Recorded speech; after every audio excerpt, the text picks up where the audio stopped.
Jirani yangu huyo mchawi ilikuwa mashambani kule njia panda, nakuta kinu umewekwa na mtama na mvumbati, ila mkiona asubuhi jioni lazima pale kijijini afe mtu.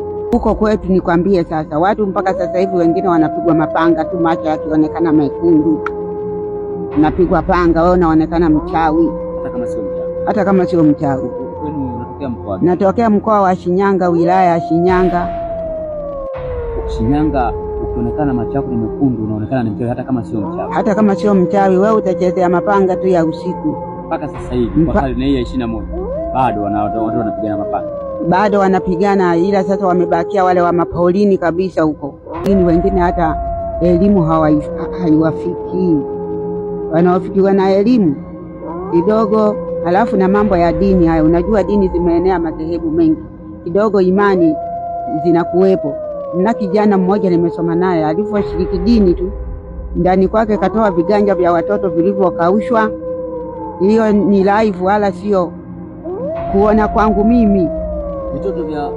Vitoto vichanga viganja vya mtoto vichanga vimekaushwa. Vimetoka wapi? Si wakifa watoto na wakumbe na wao wanafanya mambo yao ya kishirikina, wanakata. Na jirani yangu na mpaka leo hiyo kijana sasa hivi kawa mchungaji. Alikuwa anaombea. Alikubali kuwa mlokole. Na kweli viganja kavitoa viganja. Walikuwa wanaabudu hiyo mizimu ya sanamu, na yenyewe yakachomwa moto.